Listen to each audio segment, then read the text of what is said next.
Hello everyone, welcome to Vijay Nisha academy Vellore. சரிங்களா? இப்போ நம்ம ஸ்டூடெண்ட்ஸ் நிறைய பேர் கேட்குறீங்க, சார் அக்கௌண்ட்ஸில் வந்து எப்படி படிக்கணும், எந்த மாதிரி படித்தா வந்து எக்ஸாமில் வந்து பாஸ் பண்ண முடியும், அதோட ஃபார்மெட் எனக்கு சொல்லுங்க அப்படின்னு சொல்லி கேட்குறீங்க. சரிங்களா? அந்த ஃபார்மெட்டை பற்றி நம்ம எக்ஸ்பிளைன் பண்ண போகிறோம். ஸோ நிறைய பேர் வீடியோ பார்த்து வந்து எனக்கு கால் பண்ணுறீங்க, மெசேஜ் பண்ணுறீங்க. ஓகேங்களா? இப்போ கிளாஸஸ் வந்து ஸ்டார்ட் ஆயிருச்சு, போய்கிட்டு இருக்கு. யாராச்சும் விருப்பம் இருந்துச்சுன்னா நீங்கள் வந்து சீக்கிரம் வந்து நம்ம இன்ஸ்டியூட்ல வந்து ஜாயின் பண்ணிக்கங்க. 1 மந்த் கோர்ஸ் மாதிரி போய்கிட்டு இருக்கு. சரிங்களா? உங்களுக்கு எல்லா இம்பார்ட்டன்ஸ் எல்லாமே வந்து நாங்களே வந்து சொல்லிடுவோம். எதாவது படிக்கணும், எதெல்லாம் படிக்க தேவையில்லை. ஸோ அன்வான்டெல்லாம் வந்து டாபிக்லாம் வந்து ஸ்கிப் பண்ணிட்டு நமக்கு என்ன தேவை எக்ஸாமுக்கு அப்படிங்கிறத ஒரு வித்தின் ஒரு 12 கிளாஸ்லேயும் வந்து எல்லாத்தையும் எக்ஸ்பிளைன் பண்ணி நம்ம முடிச்சிருவோம். சரிங்களா? யாருக்காச்சும் இன்ட்ரெஸ்ட் இருந்தால் சீக்கிரம் வந்து ஜாயின் பண்ணிக்கங்க. சரி, ஓகே, நம்ம டாபிக்ல போகலாம். ஸோ இப்போ அக்கௌண்ட்ஸ்ல மொத்தம் உங்களுக்கு எத்தனை பார்ட் இருக்குன்னு பார்த்தீங்கன்னா 1 2 3 4 5 6 சரிங்களா? மொத்தம் 6 பார்ட் வந்து நம்மளுக்கு வந்து கொடுத்துருப்பாங்க. அக்கௌண்ட்ஸ்ல நீங்க பைஃபரிகேஷன் சிலபஸ் நீங்க எடுத்துட்டீங்கன்னா உங்களுக்கு அக்கௌண்ட்ஸ்ல கொடுக்கக்கூடிய பார்ட் மொத்தம் 6 இருக்கும். சரிங்களா? ஏன்னா நம்ம மொத்தம் எக்ஸாம் வந்து நம்மளுக்கு 100 மார்க்ஸ் வந்து எக்ஸாம். ஓகேங்களா? ஆனா உங்களுக்கு பைஃபரிகேஷன்ல வந்து 100%ல உங்களுக்கு 40% வந்து டிஎம்ஏ கொடுத்துருப்பாங்க. தென் 60% தான் உங்களுக்கு தியரி எக்ஸாம் சொல்லியிருப்பாங்க. நம்ம 40% வந்து ஸ்கிப் பண்ணிடலாம். ஓகேங்களா? இப்போ பேலன்ஸ் இப்படி 60% தான் அங்கே வந்து எழுதி போட்டிருக்கேன். சரி, இதுல என்ன சார் நம்ம படிக்கணும் அப்படின்னா பார்ட் 1 இது எந்த விதத்துல படிச்சா நம்மளுக்கு எவ்வளவு ஸ்கோர் பண்ண முடியும் அப்படின்னு சொல்லி பார்க்கலாம். ஆனா பேசிக்கா வந்து நம்மளுக்கு அக்கௌண்ட்ஸ்ல உங்களுக்கு வரக்கூடிய 2 மார்க் கொஸ்டின் சரி, 1 வேர்ட்னாலும் சரி, தென் 5 மார்க் கொஸ்டின் எப்படிலாம் வந்து கேட்கறாங்க அப்படின்னு பாத்தீங்கன்னா உங்களுக்கு எம்சிக்யூ மட்டும் உங்களுக்கு 20 மார்க்ஸ் அவங்க கேட்டுருவாங்க. எத்தனை மார்க்கு? 20 மார்க்ஸ் கேட்டுருவாங்க. அதுக்கப்புறம் வேற இருக்கிற 2 மார்க்ஸ் பாத்தீங்கன்னா உங்களுக்கு ஒரு 14 மார்க் கேட்பாங்க. 2 மார்க்ஸ் மட்டும் ஒரு 14 மார்க் உங்களுக்கு கேட்டுருவாங்க. சரிங்களா? சோ அதுக்கப்புறம் பாத்தீங்கன்னா உங்களுக்கு 4 மார்க். சரிங்களா? 4 மார்க்ஸ் வந்து உங்களுக்கு 4 மார்க் கேட்பாங்க. அப்போ 4 4 மார்க்னா உங்களுக்கு எவ்வளவு வரும்? 16 மார்க்ஸ்க்கு வந்து இந்த 4 மார்க்ஸ் கேட்டுருவாங்க. சரிங்களா? அதுக்கப்புறம் ஷார்ட் ஆன்சர்ஸ் சொல்லுவாங்கம்மா. இந்த ஷார்ட் ஆன்சர்ஸ் பாத்தீங்கன்னா உங்களுக்கு ஒரு 6 கொஸ்டின் கேட்பாங்கம்மா. இந்த 6 கொஸ்டின் எப்படின்னா உங்களுக்கு ஆறு கொடுத்துருப்பான். அப்ப 6 கொஸ்டின் கொடுத்துட்டு இந்த 6 கொஸ்டின் ஏதாச்சும் வந்து 3 எழுதுங்க அப்படின்னு சொல்லுவாங்க. சரிங்களா? இல்லைன்னா வந்து 4 எழுதுங்க, இல்ல 5 எழுதுங்கன்னு சொல்லி கேள்விப்பட்டிருப்பீங்க. சரிங்களாமா? ஸோ அதுக்கேற்ற மாதிரி வந்து உங்களுக்கு கொஸ்டின்ஸ் கொடுத்துருப்பான். அப்போ வெரி ஷார்ட் ஆன்சர்ஸ் பாத்தீங்கன்னா உங்களுக்கு நம்பர் ஆஃப் கொஸ்டின்ஸ் வந்து உங்களுக்கு 6 கொடுத்துருப்பான்.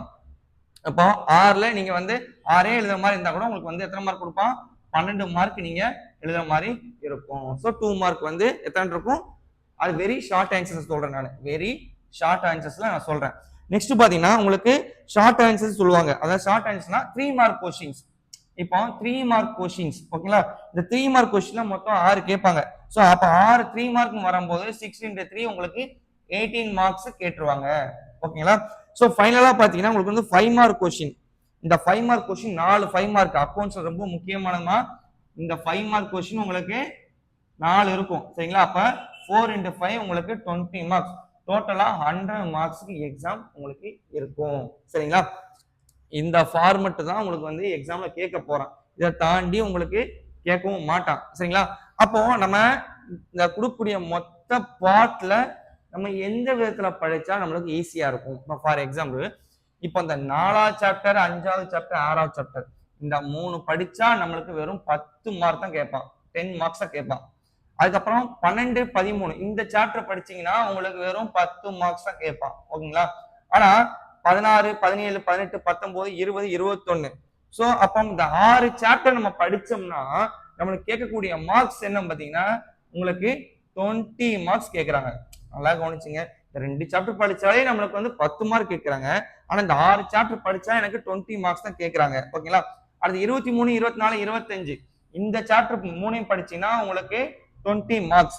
அதுக்கப்புறம் 27 28 29 இதை நீங்க படிச்சீங்கன்னா உங்களுக்கு 20 மார்க்ஸ். உங்களுக்கு 20 மார்க்ஸ் வந்துடும்.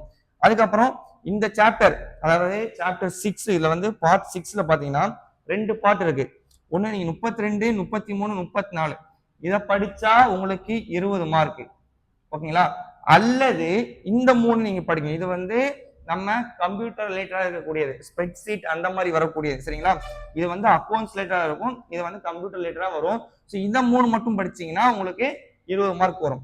இது அல்லது இந்த 3 சாப்டர் இல்லைன்னா இந்த 3 சாப்டர் ஏதாச்சும் ஒண்ணு நீங்க படிச்சா போதும்.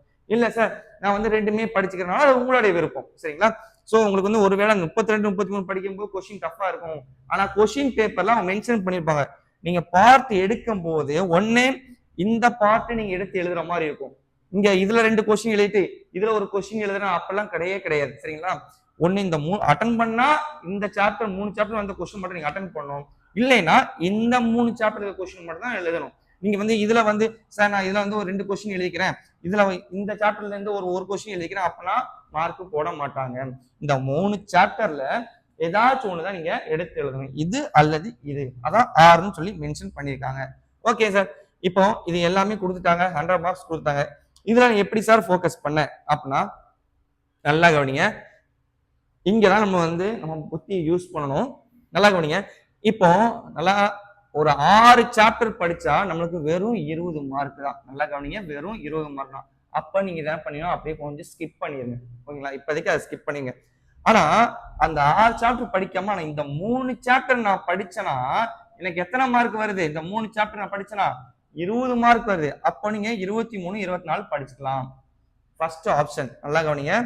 அதுக்கப்புறம் சார் எதை சார் படிக்க அப்படின்னா உங்களுக்கு அடிக்கடி கேட்கக்கூடிய கொஸ்டின் கேஷ் ஃப்ளோ ஸ்டேட்மெண்ட். என்னது? கேஷ் ஃப்ளோ ஸ்டேட்மெண்ட் சாப்டர் 32 33 34 இந்த சாப்டர் ரிலேட்டடா இருக்கும். அப்போ இந்த கொஸ்டின் கம்பல்சரியா வரக்கூடிய கொஸ்டின் சாப்டர் 32 33 34 இருந்து வரக்கூடியது கம்பல்சரி கேஷ் ஃப்ளோ ஸ்டேட்மெண்ட். அப்ப அந்த கேஷ் ஃப்ளோ ஸ்டேட்மெண்ட் நீங்க சூஸ் பண்ணிக்கலாம். அப்ப நீங்க எடுத்த உடனே டக்குன்னு வந்து எங்க போயிடணும்? ஃபர்ஸ்ட் ஆப்ஷனா வந்து இங்க வந்துடும் கேஷ் ஃப்ளோ ஸ்டேட்மெண்ட். இதை நீங்க படிக்கணும். ஃபர்ஸ்ட் பேசிக் படிக்கணும். அக்கௌண்ட்ஸ் என்னன்னு சொல்லி சாப்டர் 1 and 2 கொடுத்துருப்பான். அது நீங்க கிளாஸ் வந்தீங்கன்னா நான் வந்து எடுத்துருவோம்.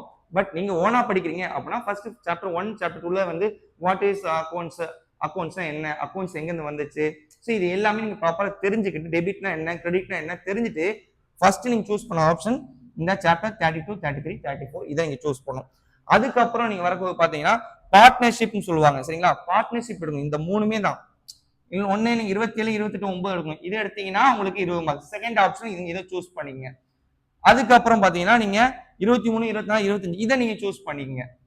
அப்போ ஃபர்ஸ்ட் டைம் படிக்க ஃபர்ஸ்ட் சாப்டர் 1 இது செகண்ட் இது தேர்ட் நீங்க படிக்கணும். அதுக்கப்புறம் பாத்தீங்கன்னா இந்த 2 சாப்டர் படிச்சா 10 மார்க். ஆனா இங்க பாருங்க 3 சாப்டர் படிச்சா 10 மார்க். அப்ப நம்ம எதை எடுப்போம்? இந்த 2 சாப்டர் படிச்சாலே 10 மார்க் வருது. அப்போ நீங்க ஃபோர்த் ஆப்ஷனை வந்து இந்த 2ஐயும் சூஸ் பண்ணி நீங்க படிக்கணும். ஓகேங்களா? அதுக்கப்புறம் பாத்தீங்கன்னா நீங்க 4 5 6 இதை நீங்க படிக்கிற மாதிரி இருக்கும். இது 5th. ஃபைனலா தான் கஷ்டப்பட்டு நீங்க படிச்சா வெறும் 20 மார்க் வரக்கூடிய இந்த 16 17 18 19 20 21 இந்த சாப்டர் நீங்க ஃபைனலா நீங்க படிச்சா போதும். ஸோ ஆக மொத்தம் நீங்க இந்த சாப்டர் இந்த 3 சாப்டர் நீங்க படிச்சாலே கிட்டத்தட்ட உங்களுக்கு வந்து 60% வந்து முடிஞ்சிடும். 60% வந்து முடிஞ்சிடும். பேலன்ஸ் இருக்கக்கூடிய 40% இந்த சாப்டர்ல இருந்து கேட்க போறான். ஆக மொத்தம் நீங்க இதை மட்டும் படிச்சாலும் ஈஸியா வந்து பாஸ் பண்ணிடலாம். இந்த நல்லா ஸ்கோர் பண்ணணும். நான் அக்கௌண்ட்ஸுக்கு வந்து 99 எடுக்கணும் அப்படிலாம் நினைக்க வேணாம். ஆனா எடுக்கணும்னு ஆசைப்படுங்க. பட் நம்ம அந்த அளவுக்கு வந்து நம்ம டிசைட் பண்ணா மட்டும்தான் ஒரு 90+ ஆச்சும் எடுக்க முடியும். ஏன்னா இங்க ஒன் வேர்டு வந்து உங்களுக்கு புக் பேக்ல இருந்தோ வந்து கேட்க மாட்டாங்க. ஒன் வேர்ட்ஸ் எல்லாமே பாத்தீங்கன்னா உள்ள நீங்க ஃபுல்லா லைன் பை லைனா படிக்கக்கூடிய சாப்டர்ஸ் லெசன்ஸ்ல இருந்து தான் வந்து கேட்க போறாங்க. சரிங்களா? அப்போ நீங்க லைன் பை லைனா படிச்சா மட்டும்தான் உங்களுக்கு ஈஸியா இருக்கும். ஸோ அப்போ அந்த லைன் பை லைனா படிக்கணும் ஃபர்ஸ்ட் நம்ம கிளாஸ் வந்து ஜாயின் பண்ணுங்க. சரிங்களா? ஜாயின் பண்ணும்போது நான் என்னென்ன படிக்கணும் அப்படிங்கிறத நான் வந்து சொல்லிடுவேன். உங்களுக்கு சொல்லிட்டேன்னா நீங்க வந்து ஓகே சார் இதெல்லாம் சொன்னாங்களே அப்ப நம்ம இதை மட்டும் படிச்சா போதும்னு சொல்லி உங்க தைரியத்தோட நீங்க என்ன பண்ணுவீங்க? படிக்க ஆரம்பிப்பீங்க. எப்பயுமே ஒரு சப்ஜெக்ட் படிக்கும்போது ஒரு கைடன்ஸ் இருக்கணும். ஓகேங்களா? ஒரு பேசிக் தெரிஞ்சுட்டு நம்ம வந்து படிக்க ஆரம்பிக்கணும். பேசிக்கே தெரியாம டைரக்டா வந்து படிக்க போனா நம்ம வந்து உட்காந்து மக்கப் மட்டும் தான் பண்ண முடியும். புரிஞ்சு படிச்சாதான் உங்களுக்கு ஃபியூச்சர்ல நீங்க வந்து காலேஜ் ஜாயின் பண்ணும்போது பிகாம் ஜாயின் பண்ண போறீங்கன்னா இதெல்லாம் நடத்துனாங்களே ஸ்கூல்லயே நமக்கு அப்ப இதெல்லாம் வந்து ஈஸியா இருக்குன்னு சொல்லி நம்ம தட்டி தூக்கிடலாம். சரிங்களா? ஸோ இதை மட்டும் நீங்க வந்து ஃபோக்கஸ் பண்ணாலே போதுமா? நம்ம வரக்கூடிய ஏப்ரல் எக்ஸாம தட்டி தூக்கிடலாம். சரிங்களா? ஸோ கிளாஸஸ் போயிட்டு இருக்கு. நான் ஆல்ரெடி சொல்லியிருக்கேன். ஜாயின் பண்றவங்க சீக்கிரம் ஜாயின் பண்ணுவோமா? ஏதாவது டவுட் இருந்தா மேல அந்த நம்பருக்கு நீங்க கால் பண்ணுங்க. ஸோ இல்லைன்னா வந்து உங்க வாட்ஸ்அப்ல மெசேஜ் பண்ணுங்க. ஓகேங்களா? தைரியமா இருங்க. இந்த தடவை வந்து நம்ம ஏப்ரல்ல வரக்கூடிய எக்ஸாமை கிராக் பண்றோம். ஓகேங்களா? தேங்க்யூமா. நம்பி வாங்க, நம்பிக்கையோட போங்க. ஓகே.